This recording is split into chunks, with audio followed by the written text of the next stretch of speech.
Hello, hi sister. Okay, let me see how I can get you in here. Hold on. Ah, okay. Why is this so dark? Create a room. Next.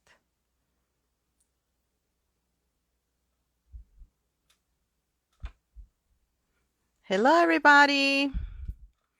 Sorry, Teresa. Does it look really dark to you guys? I'm trying to get this message out. Hold on just a minute.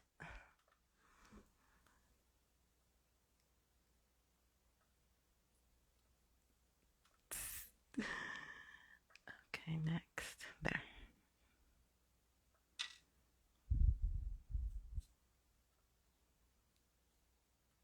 Okay, there. Hey, okay, now it works. Very good. Let me see if I can get my guest in here. Accept.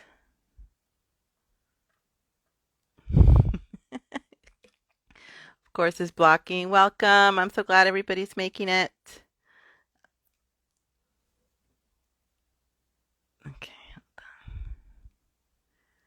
Nancy, view. Yes. Okay, I just let Nancy in, so let's see if it works. And Raquel's here. Hi, Raquel. Something's happening. Yay! See me? Yeah. I can see the split screen now. Can you see it? Yeah, I see it. Okay, let me see. Let me let Raquel in. Raquel, you have to request to come in, and then I'll see it.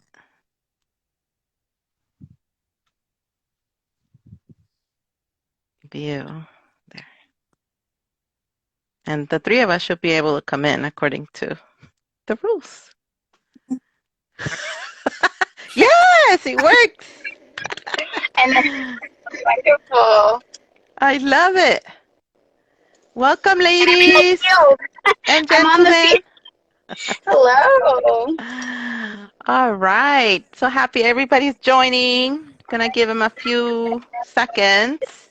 And as you come in, if you can just add in the chat how resilience in women has shown up for you. And if you're a social worker, put it how has it shown up for you in your field so that you can also join the conversation. So welcome, welcome. Okay, so welcome. My name is Marilyn Mejia Peña from Resilient Social Work, and I'm joined today by two gorgeous women, by my sister, Nancy Mejia Peña from Latino Health Access, and Raquel Zamora. What did you say? Hello. Oh, I can't hear you, Nancy. No, I don't know what happened.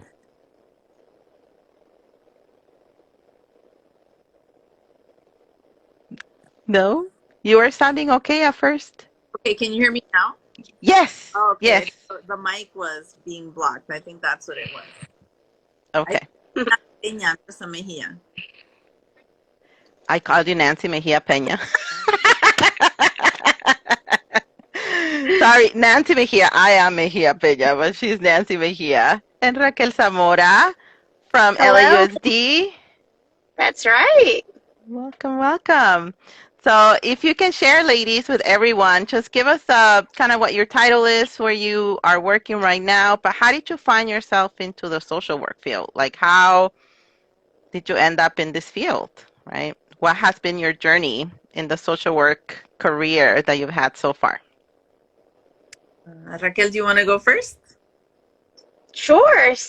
I've been 16 years with LAUSD, and my journey as a social worker started actually as a teacher. And I kept getting laid off, a pink slip, and I finally decided that I needed a plan B. And so many of the students that I was serving was through a dropout prevention program. And I found that there were so many barriers that were happening outside of the school, like at home, that were difficult for our students. So I said, you know what, I want to go into obtaining a master's in social work to help my students outside the classroom. And it's been an amazing journey. Now I left teaching for LAUSD, and now I'm a pupil services and attendance counselor. And I absolutely love it. I really enjoy it. There's never a dull moment. And I really, if anybody, LAUSD is hiring a lot of school psychiatric social workers and pupil services and attendance counselors. So if you're interested, please let me know so I can share the information. We would love you to join our team. There you go. Nice. Apply, people. Yes. Thank and you, happy Raquel. Social Work Month for everyone. So hi everyone. My journey has been a little bit different. I'm currently the Chief Program Officer at Latino Health Access. I've been there for 11 years now. And it's based in Santana in Orange County. And I actually was introduced to social work by my older sister, Marilyn. I'm the youngest. She's the oldest. We're 3 siblings. And I actually studied sociology and Latin American studies in undergrad and thought, well, what am I going to do with this sociology degree? Can't practice anything. So I took a case management job working with families affected by HIV. That was my first job out of college. And that's when I started to really understand what social work was and thought, okay, this makes sense. So from there, I applied to get my master's, and I did a dual degree program with public health. So I have also my master's in public health. So I had sort of this great intersection between macro, right? And social, we talk about macro and micro. So I did some internships in providing therapy, doing some clinical work, and thought, this is cool, but it's not what I want to do for the rest of my life. Because I wanted to change systems, right? I have always been into social justice and equity and learning about all of that.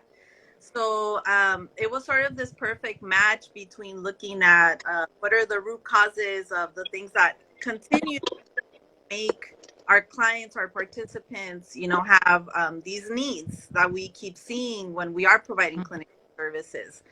And so I happened to land, after I did my master's, I actually worked at a college in New York that was called the Health Equity Institute in the Bronx. And then I moved back home because I wanted to be back home. Marilyn was starting to have kids and I wanted to be around my kids.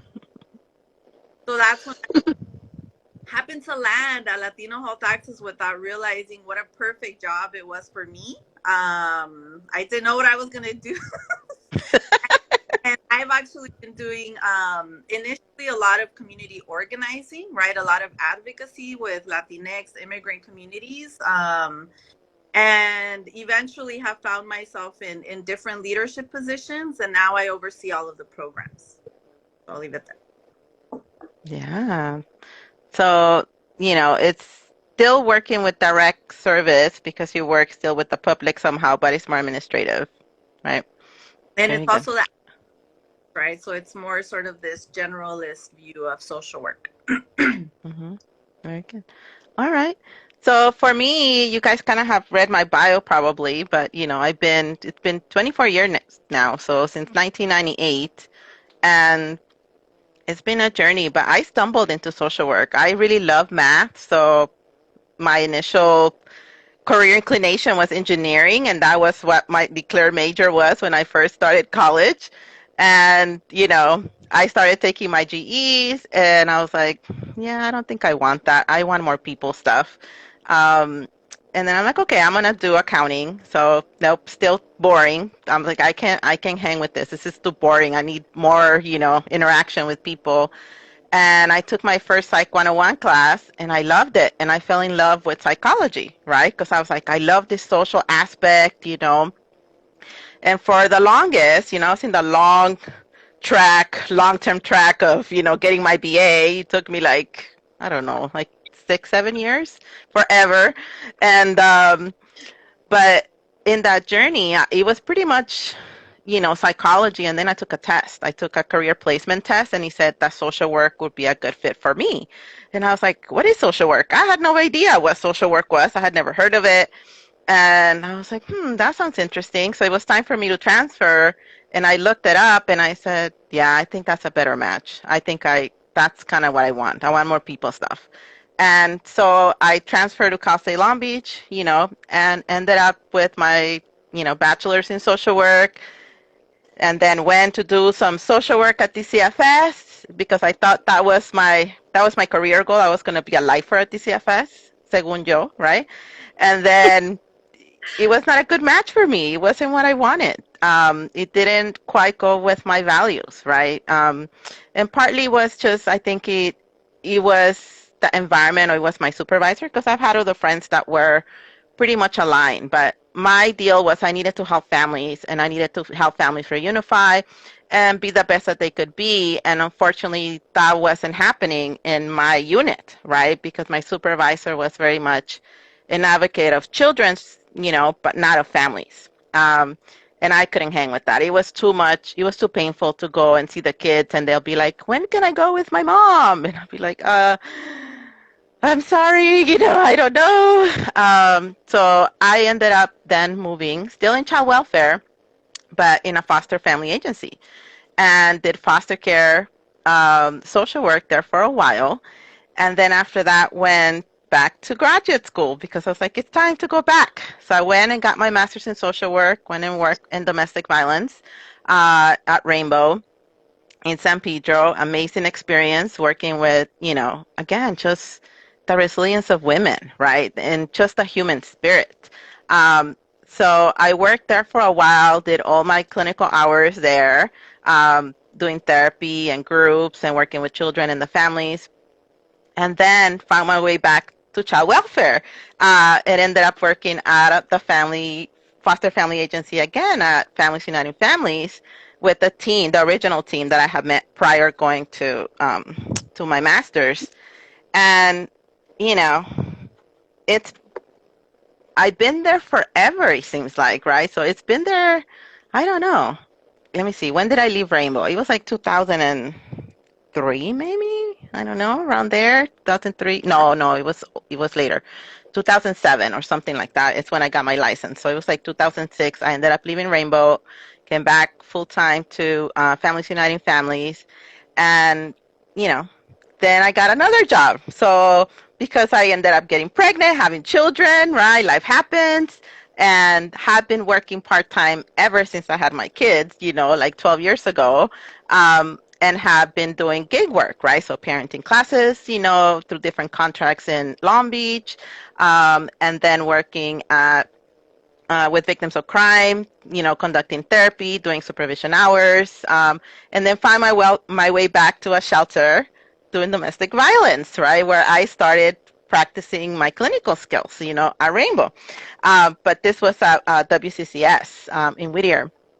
So it's been a journey, and now I find myself here, right? Because 2020 hit, and then 2021, and I was like, no, it's time. Like I'm grown now, right? I'm a grown woman in social work, so I need to find my way, and I need to do something for myself now, right? So it's time for me to share my knowledge with all of you, and with other people, because I want people to be trauma aware, right? We are all impacted by trauma, and it should just be a given that we all know this language. So that is my goal, that everybody sort of learns the language of trauma, because then, we'll be kinder and nicer to each other, and then we'll be able to get along better, So that's my journey, right? And I think all my friends in social work, they all have done something, right? We all have done something different. And that's the beauty of the social work field, because we do so many things. There's friends that I have that work in psychiatric social work, that work at the hospital as well, right, with medical social work, policy, and advocacy. We are all over. So, and we see the beauty of humanity. So that is what the topic of today is, right? So how do we, in all the different fields and in our journey of social work, what are some of the moments, or what are some of the examples that you can share with us about resilience in women, right? And why and obviously men are also resilient, but we're talking about women because it's Women's Month. We're ending it up, right? Celebrating Women's Month and Social Work Month. So that's the focus in women today. So what are some examples you can share with us about the resilience of women and how it shows up in our field? And whenever you're ready. Do you want to go, Raquel? Nancy, you want to go for it? No, it's your turn to go first now. Okay, so I'll go first. So, I have to say that I think my journey has also been influenced a lot by the women in my life, including my sister, because she's the oldest. We immigrated here and we had to learn, sort of the whole system here, education, career, etc. So it was also like, well, what is social work? So that was one. I think seeing my mom, seeing our parents, like there is a part of us, sort of the first, second, 1.5 generation immigrants, where we do a lot of social work growing up, right, without calling it that. And I think a lot of supporting our parents. So in terms of how it shows up at work, the organization that I work with now, we are about 150 staff, and I will say about 95% are women. And we, all the way from the executive leadership to the promotores to the folks doing the work out in the field. And we have a bunch of programs, right? We have a whole department on emotional wellness, case management. We provide the peer-to-peer counseling and support groups. But we also do this advocacy, right? Advocating for housing justice. We also have diabetes education classes, etc. And I think for me, I remember in my interview being asked, what kind of supervisor are you? Like, we hire the community. And just because we hire participants, we hire folks that have come in through our support groups that have been affected by domestic violence, for instance. And just because we hire them doesn't mean that all of their problems go away. It doesn't mean their trauma automatically goes away. And that was one of the questions, right? So I think about that. These were women leading this organization that were asking these very, very human questions about how is your practice? How will you be a supervisor to our team, who we know needs also to be accompanied in their journey and not just be managed for, the units of service and are they delivering? Are they performing? But we have moms who sometimes need to take time off because they're single moms and they need to go advocate for their kids at school.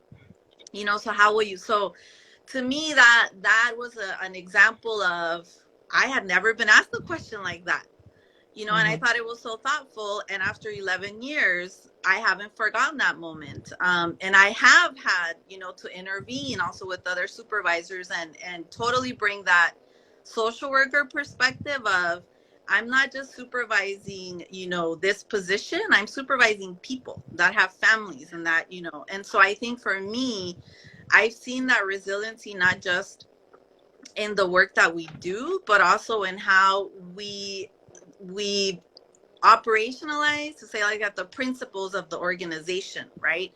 How are we also honoring the resiliency of our community? And we have actually been leading a COVID emergency response. So we hired about 100 promotores during the pandemic, and most of them are women.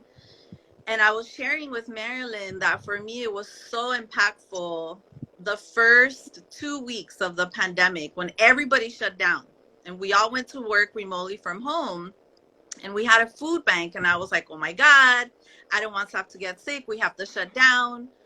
Yeah. And the promotora said, no, this is when the community needs us to be there the most. And if it wasn't for, and so I see these are women that to them, it's not just a job, right? This is personal. They know what it feels like to not have food. They know what it feels like to not have a place to go and talk to someone, or to have a safe space at home, to join a support group now that we're remote. So I have seen sort of internally this advocacy for making sure that we are serving the community in the ways that we need to be relevant and to respond with grit, but also with heart, right? And to me, that totally is like the epitome of social work. and resiliency, and bringing that to the table with us to the office and outside. Yeah, wow. Yeah, so I mean, definitely just the moms. And the other thing you shared too, you know, you were talking about the truck, right? And how it wasn't just, you know, I'm going to show up and I'm going to distribute food, but it was actual work. Like they used their muscles, you know, it was very physical labor that they had to, you know, unload this gigantic, you know, semi, right, full of Yeah, stuff. we had this huge trailer truck come from Arizona, because a lot of the food distribution, like the food bank or food pantries had closed down. So they were like, can we just bring you more food? So we had a truck that came with no pad. They didn't have a, ¿cómo se llama? The thing to bring down the pallets of Yeah, boxes. the We had beep, beep, over the 1,000 pallet lifter. boxes. Can think of And we the crate. literally had to, everybody had to go and hustle and unload these like 1,000 boxes so that we could have our food distribution that day. And these were all women who were like, no, yo in Mexico, you know, I ran a warehouse. I used to do this. And they came with their belts, and there was a whole assembly line to bring down the boxes. And I was like, oh my God, we can't do this every week.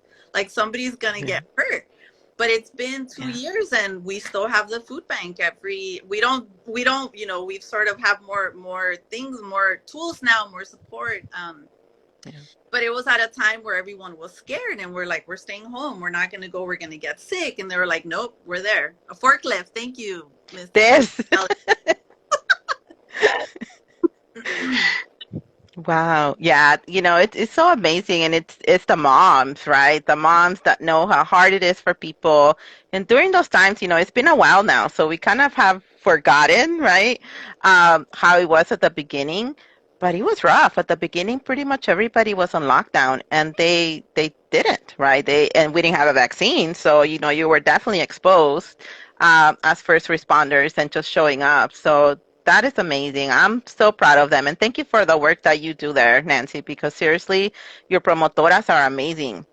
And your whole staff, you know, they go above and beyond, and they really, truly do follow the values of social work. You know, we are there for the community. We are there to, you know, to help people with basic needs, but also with just humanity. You know, they remember how it is if they lived it, right? Living without food, or, you know, just not having things, not having the support. And they show up, you know, they definitely show up. So thank you. That was an amazing, amazing, amazing work that they did during the pandemic, you know, to help people during those times.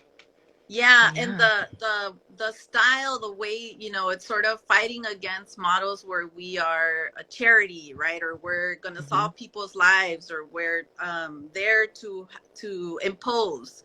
So it's very much we accompany. We use that word acompañamiento, right? We accompany people in finding their own solutions and just creating a space for them to have the time to reflect. And because a lot of times, you know, our communities don't have that. They're hustling, they're running around. So it's a time to accompany folks in their own journey and coming up with solutions. So thank you for that. I'll bring the message back to the promotores. I think some of them were on today. Oh, gracias, señoras. Muchas gracias. Muchas gracias. Thank you, thank you. How about you, Raquel? How's it shown up for you in your different field? Yeah, whether it is with staff, whether it is with your clients, you know, with kiddos. Well, I have had the privilege to serve so many different families and, you know, in and outside of the school. But I would definitely say that one of the most memorable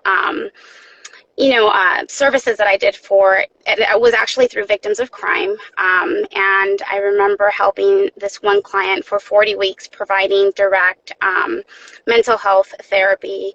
And victims of crime, I mean, there's different crimes that, clients endure and get referred to therapists for, whether it be, domestic violence, sexual abuse. But I would definitely say that, one time I had a client that was in a domestic violence situation, but unlike other clients that I had served, and at the time, I mean, I had like maybe 5 years of providing therapy for victims of crime. This particular client, when I read, the first intake, was something that struck me was that not only was she beaten like various times, but she was actually lit on fire by her, you know, Partner. boy, by her partner, right? Mm-hmm. So when she was beaten, she was put with gas, and then she like was meant to die actually, and she was in a coma for about 6 months, and then she had many surgeries to kind of Mm-hmm.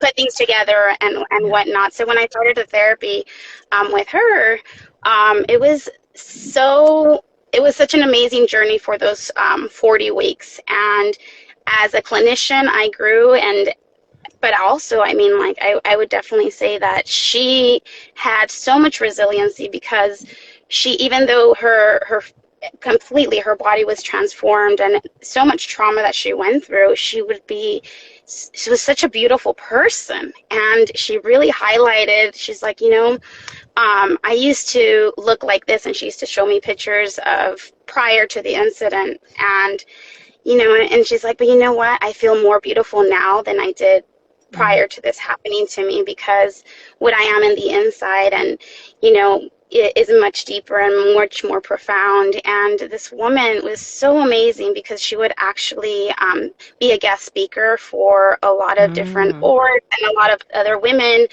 um, and speak about her experience. And to me, that was one of the most memorable situations of how I got to see resilience of a woman in the field providing mental health therapy for her at that time. So that's one that I can share. But goodness gracious, there's so many. There's a lot of resilient women um, as practitioners, and then also, as clients and families, children and families. And it's an amazing field. I really have enjoyed my journey as a social worker all of these years.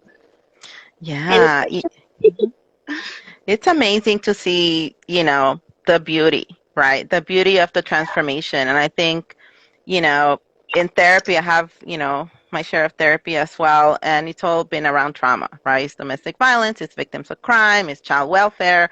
Um, they're all, inundated by trauma experiences. And, regarding child welfare and how that resilience showed up for me there is the moms, when they lose their children, it's so painful. Oh my God, I cannot even imagine now that I have kids, And when I was doing that work, I would think of my mom. It's like my mom would die if they took us away from her. Like she would just die.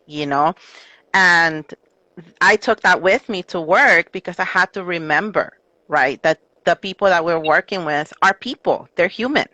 And we all make mistakes, the majority of parents, they're not hurting their kids on purpose. They are, parenting the way that were taught to parent, right? Or the way that they think they're supposed to parent with the tools that they have. So, you know, when I do the parenting classes, I see the resilience, right, of how they start with this mind frame and sometimes very enclosed of like, what are you going to show me, lady? You don't know, right? And especially when I didn't have kids yet, it's like, you don't even have kids. What are you talking about? Um, and seeing the transformation and the journey, right, from being so closed off and having this giant wall, and Nancy talked about, just I don't know that you talked about it, but intergenerational trauma, and just people have a big wall for a reason. It doesn't just show up, right? They've been burned before. Trust is hard, so we have to work really hard at the trust. But once we are able to get in, oh my God, you see their soul, and I think that's what is the beauty, right? They share their soul with you, and it's such a privilege. It truly is such a privilege to be able to sit in a room with them, right? When we're talking about therapy, and they are unloading the worst, most terrible things that have happened to them, and maybe you're the only person they're sharing it with, right? But on the other side is the vulnerability, right? They have to find that vulnerability place to be able to share those most embarrassing, most terrible moments of their life. And, when it comes to children and being separated from their parent, that is such a shame, because society, we shame them, right? There's so much shame that is attached to that. And so much judgment that they're very lonely, right? They're very lonely, and it's a very lonely journey in getting their kids back. And I think for us as a society, we have to really wrap our arms around them and help them, because we eventually want them to be successful, parents and adults, because they're still in our community. They're still here. And we want them to get back together with their family, right? If it's possible. Obviously, sometimes we can't do it, but when we can, we have to look beyond the judgment and really be truly there as human beings. And when we are able to do that, we see the capacity for growth, and we see that capacity for that resilience, right? And for the change. And change is messy. Change is not linear. Change is like, right? It's a messy thing. But that's the beauty of resilience, right? That you are able to, you know, you are able to transform yourself. That's why I love butterflies, right? That's my other, passion project, because they have to completely transform. It's not, just, oh, I'm gonna, grow up into this. It's not just growing up. It's a complete transformation. And that's what happens when we are able to be kind to another human being and to be able to give him the time of day, and just be human, you know. And that exchange that happens is so powerful that when you see it, right, at the other side, they change. And I don't know if you can share to this, but their face changes. When we start treatment or when we start working with somebody, they look different. Their face is not, it's kind of just either blank or, very hard. And then at the end, or once the issue is sort of resolved or they're able to share their story, there's such a relief, and they do transform. There is the face lights up. They're able to look in the eye. They're smiling. They're lighter. They move around the world with pride, right? Because they went through this journey, and I love it. It's addicting.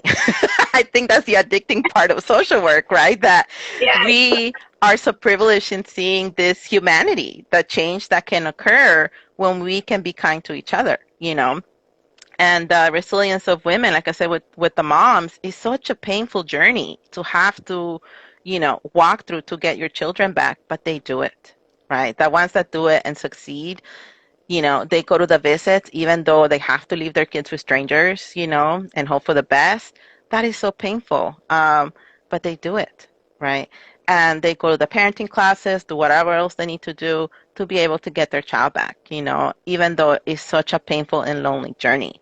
And at the end, when it's successful, they get their children back, which I think is the beautiful thing. And they start a new journey because they have to learn to live with each other again, right?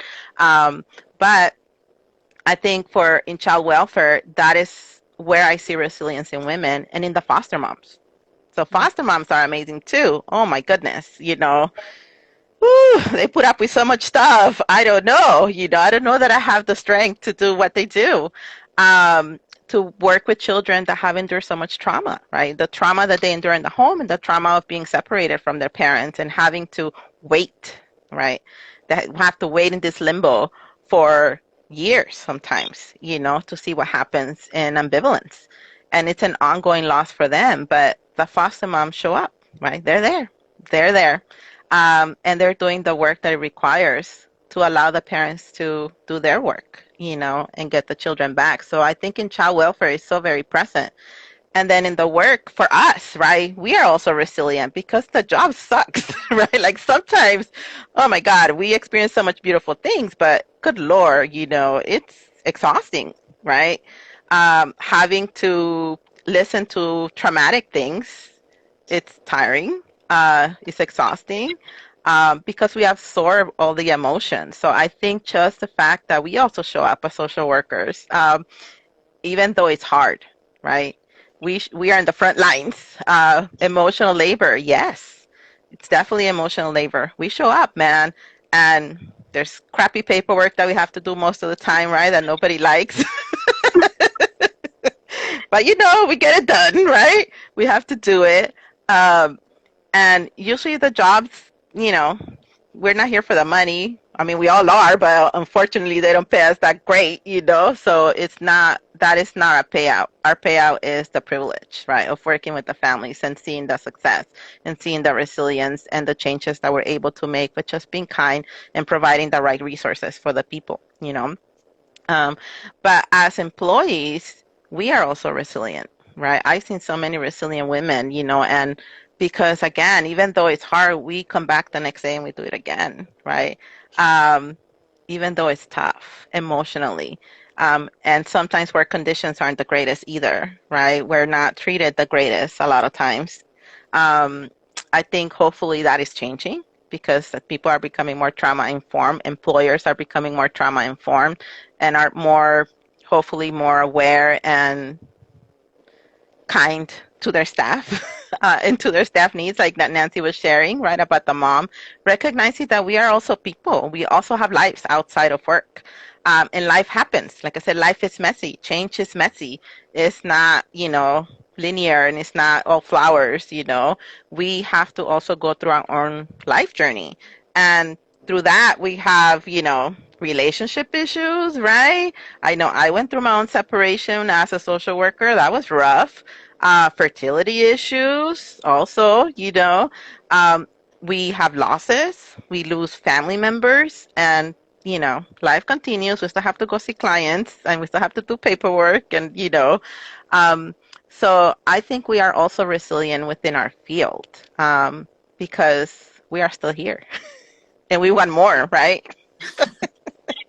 Yeah, Marilyn, I think I also see a lot of resiliency with sort of with this younger generation, right? Mm-hmm. Younger generation of social workers, of my own colleagues that are, you know, they don't accept a lot of the stuff that, you know, other generations have accepted. There's sort of this innate, you know, like, no, I want to be treated better. I deserve to be treated better, and I'm going to speak up and say it. I And so know I it. feel that, to me, that's sort of the, you know, this intergenerational, we talk about also historical trauma. And I'm like, finally, you know, it's Yes. coming out. Like, we're not going to stand for this bullshit anymore. And I Yeah. think, you know, and I'm sort of an in between generation where I have to help communicate between older folks and younger folks, and like, okay, like, we have to see each other, you know, like, but the resiliency might look a little bit different. But I think it's so important to acknowledge it and Mm-hmm. also to help cultivate it and not to shut it down, right? Because I also think that this isn't had been in the making for generations, Mm-hmm. and finally have younger folks that are speaking up. And what we're seeing in the world too, like what we've been seeing, also with all the uprisings throughout the pandemic, like I feel that that's another form of resiliency where folks have said, that's Mm-hmm. it, we've had it, right? And I Yeah. think, um, and I do think that our youth are showing us ways to do that. Yeah. Go, Jency. I have faith in you. You're gonna do it for us. You speak up. I see it too, and you know, they're just more vocal, right? We were just kind of the quiet ones. Oh, I guess we'll just do it, you know, and we will just take it, or just because partly, you know, like you're saying, our intergenerational trauma, we were just learned to be quiet and just go with the flow, right? Not rock the boat. Um, and this one's they're sharing their needs, which is great. And that's what we need to do, all of us, right? We need to be able to share our needs. This is what we need. Can you provide it? Can you help us get it? You know, but I think a lot of times felt like we didn't have a voice, you know. Um, Or boundaries. and Am I going to get in trouble if I say this? Am I going to have a yes, job? And now it's like, well, screw it. You know, I deserve to be treated. it's like, I'll find another job. Screw you. You're lucky I'm here. Yeah.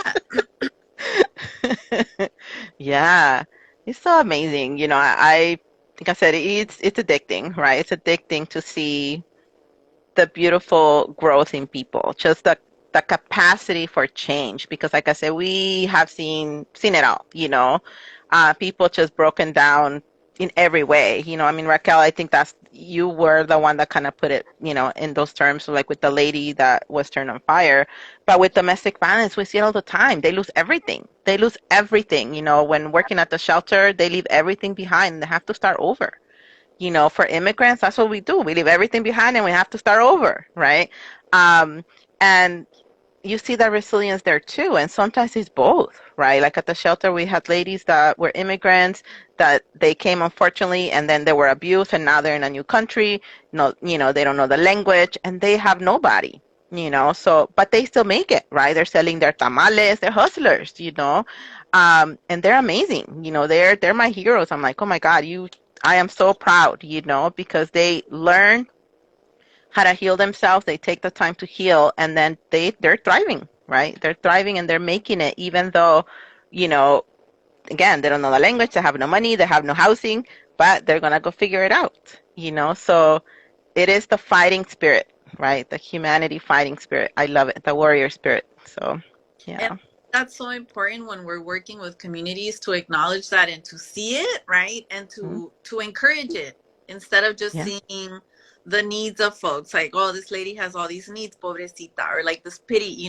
But to Mhm. actually be able to say, like, oh yeah, you can do it. You can, when else in your life have you been able to overcome these barriers, and so what can we do? So I think it's also really important, the Yeah. strengths based perspective, right? That Yes. work also brings.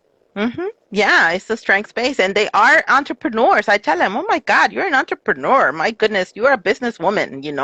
They know their numbers, they know how to get customers. Like, whoo, they are savvy.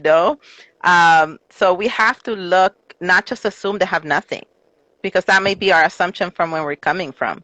They do have nothing, maybe, in the sense of material things, but they come with a lot of skills. So we have to look beyond educational skills, right? It's not just your college education, but it's what are your other skills that you bring to the table? A lot of them cook, they do arts and crafts, they, take care of children, right? They clean houses, they bring their own skills to the table. So we have to remember all that as well.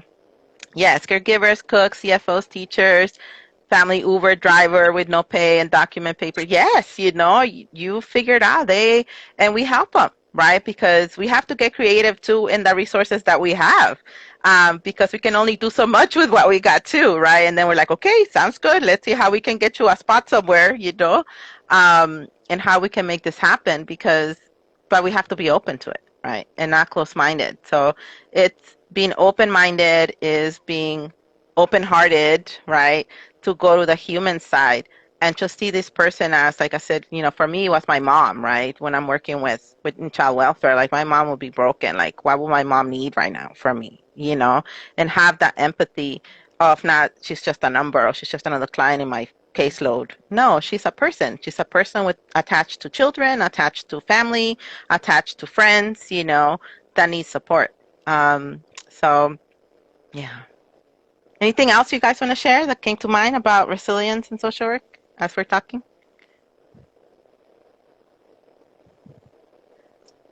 No?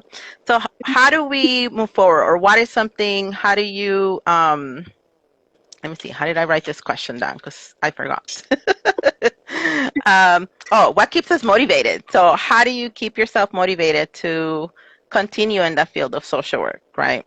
So what is something maybe you're looking forward to in the field, or yeah, how do you stay motivated even though it's depressing sometimes what we do? I think you nailed it earlier. It's addicting work. I mean, when you're working directly with clients and you have like these little success stories, and you see the transformation in a client, the transformation in a family, it becomes very addictive, and you want to do it over and over and over, no matter how emotionally exhausting it is at times. And you're in this journey of privilege with your client who's sharing so much with you, and you're overcoming barriers as you're helping your client, both. So I think that what keeps me motivated is like all of these stories of impact that you make, and it's not only to the client, but it's to the client's children, and breaking generational cycles and stuff like that. So Mhm. I think that that's what motivates me the most in the field. Yeah, awesome. Yeah, for me, I think it's really knowing that our systems are still broken, right? Our systems were not designed for our communities. And the fact that a lot of us still have to deliver services is a symptom of that, right? So for me, it's we have a lot of folks that continue to need services for reasons that we as humans should have figured out by now, right? So for me, Yeah. it really is that system sort of equity perspective. With housing justice, right? The pandemic also has created all of these, we have a huge mental health pandemic also right now. Suicide rates have gone up. We know that domestic violence has also, it also went up during the pandemic. And so I for me it's that, like, hearing the stories. So it's also the stories, because in my role I'm a little bit more separated from the direct services, but hearing the stories of our team, right? And the type of challenges that families are facing, but also the stories of resiliency and of hope, and seeing like how can we get there, with more folks, and how can we address these root causes, and how can we prevent these injustices. And for me, we're not done. Like, we still have a long way to go. And so that's what really keeps me motivated, and that's what sort of builds up that fire in my belly to keep going. Yeah. Yeah, the work is not done, right? We have a lot to do. And we have a lot more clients to see, and we have a lot more people to educate. And I think for me, that's my project and that's my passion right now, right? I just want to share information. Like I said, I've grown up, right? So I'm not a baby social worker anymore. I've grown up. So I need to share my wisdom, right? And I want to share with people tools, because I just want to help everybody feel better, right? And live their best life. We can see you, Raquel. And, and, and in the project, that I'm working right now with the mental health ambassadors at LHA, and working with the teachers, every time we have a meeting with them, oh my God, I feel so good. It's so amazing to hear, the feedback from them, and just giving them the space, right? Because we haven't had a chance to just, just kind of breathe and exhale through this pandemic. And when we go and do the talks with them about mental health awareness, self-care, they have a chance to just sort of wind down for a minute. And it's so powerful to see them. So teachers are resilient too. That's how I'm seeing it now currently. And that they have also undergone a transformation. I mean, they had to learn a new way of teaching when it comes to teaching virtually and then doing all their lessons. It's so exhausting to create lessons every day. And they did it, and they're doing it still, and they have to come back with the kids and get them when they're not used to being, sitting down for a while, and they're rowdy, their social skills are lacking, but they show up every day, right? So I am so proud of them, and I'm so thankful to them, for doing the work that they do. So thank them for me, Raquel, over there at your school, okay, for all the work that they do.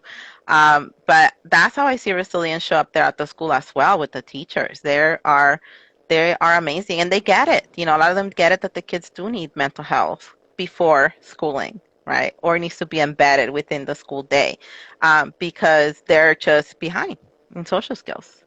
So what keeps me going now is my passion for sharing information. I want people to be informed. I want people to have tools. I want new baby therapists, to know some tips, right? Know some of the secrets that I learned along the way, the hard way, so that it's easier for them. That's where I'm at with that. But it's still, the work is not done, right? There's a lot of work to do still. And there are more stories that we need to learn that we haven't learned yet, of people that we haven't worked with. So that's where I'm at, and what lights my fire of still continuing in this work. But yeah. Anybody else in the chat? Anything that you guys want to add? But it's been great. Any questions? Hi, Fern. Hi, everybody. Thank you so much for joining us today and this conversation. Thank your social workers. If you know a social worker, if you're a social worker, thank you so much for the work that you do. It is something that, like I said, is very rewarding. It's exhausting. but it is something that is a calling, in my opinion. We do it because we are needed and we show up. So thank you so much. Follow me, Resilient Social Work. Go to my website. I'll post a video up there. Share with your friends and go check out my website and see what else is there. I have a ton of resources there too. And I'll be putting stuff for next month is Child Abuse Prevention Month. So I'll be putting some information there as well for that. So check it out. Thank you, Thank, Eva. Thank you for thank sharing your experience. Feel motivated. Yes. Go, Eva. Go get your master's, Eva. Yeah. Yeah. Thank you so much. Have a good night, everybody. thank Good you. night. Bye. Thank you, ladies. Bye. Bye.